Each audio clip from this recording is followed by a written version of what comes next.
Welcome back to another episode of AJ's Alternate History podcast. I am your friendly historian Arjun, and in this segment, we will explore the plethora of possibilities in which North Korea could have won the Korean War with the help of Chinese and the Soviet Union. In our previous segment, we spoke about how the North Korea used all the favorable possibilities to their help and won the campaign without taking foreign assistance. By that, I mean the successful prevention of the Incheon landings. In this episode, we shall continue with what would happen if the Chinese and the Soviet Union together intervene in the war and how would the post-war Korea look like. So, without much ado, let's get into today's episode right away.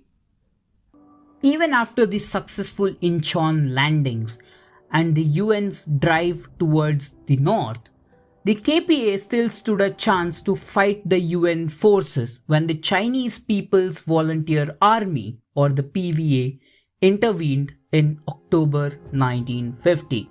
The Chinese overwhelmed the UN forces with their sheer manpower and night fighting tactics, which by January 1951 drove the UN forces south of the 38th parallel again.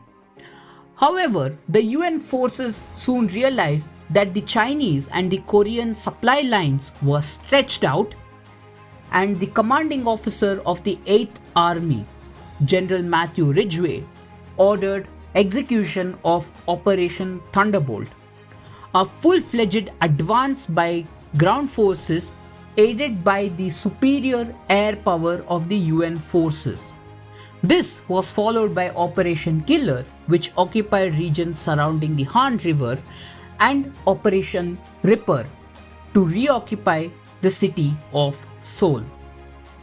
The Chinese supply lines were poor, considering the UN forces had bombers attacking day and night.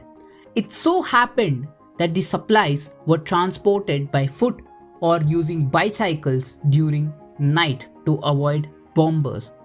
Mao Zedong approached Joseph Stalin to provide air cover to the supply road, to which the impressed Stalin provided the Chinese with 6,000 trucks, 2 Air Force and 3 anti-aircraft divisions. However, the Chinese leadership felt that this was insufficient to keep up with the UN advances. Here comes the third opportunity.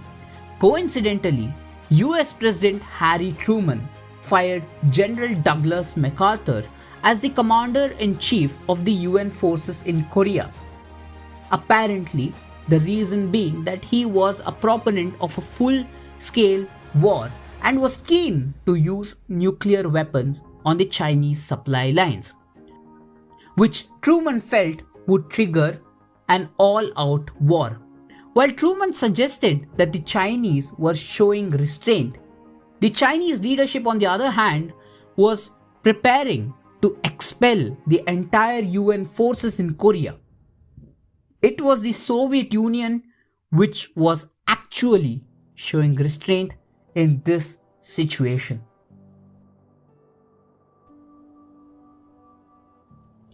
The Soviet government was actively interested in Kim Il-sung's idea to annex South Korea through military action since 1948.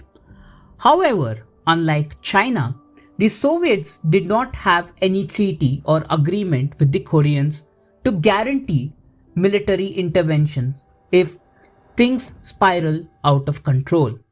The Soviets had guaranteed the Chinese the same if any country invaded the latter. So in our timeline, the Soviets didn't want to commit, as like the US, they too feared that a nuclear escalation in the region was possible.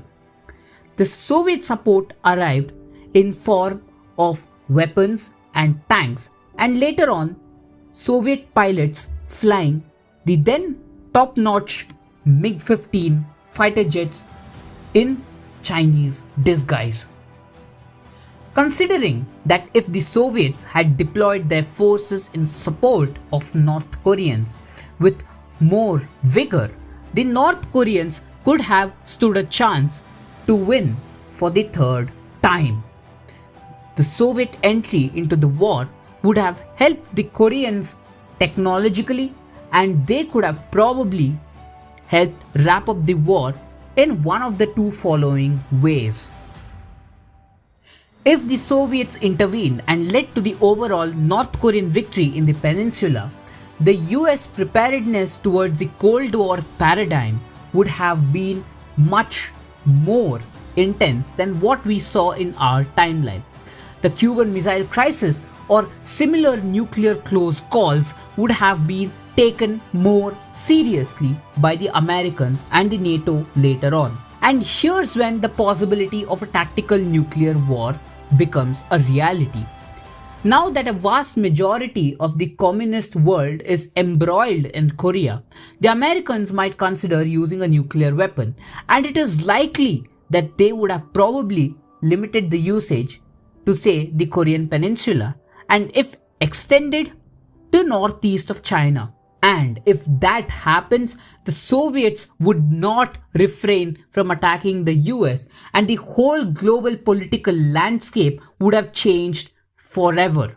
That also deserves an entire episode for itself, if I honestly should say so. So let's just hold on that for the time being. So that's the first scenario. In the second scenario, the Soviets, wanting to play their cards with prudence as in our timeline, decide to restore North Korean territory and do the same thing as what the UN, Americans and the Chinese want to do. Sign an armistice. North Korea would have to agree as both the Chinese and the Soviets pressurize them. While in this case, Syngman Rhee also has to sign, albeit dragged kicking and screaming to the signatory conference. Now, whether the North Koreans won by themselves or won by the aid given by the Chinese or even the Soviets, the post-war scenario would have been quite different in each of these scenarios. Would the United Communist Korea be able to survive the harsh realities of the Cold War? How would the country be run? To know the answer to these questions, don't forget to subscribe to AJ's Alternate History podcast on YouTube and Spotify. And don't forget to check out our Instagram handle. Until then, this is your friendly historian, Arjun, signing off. Tata, bye bye.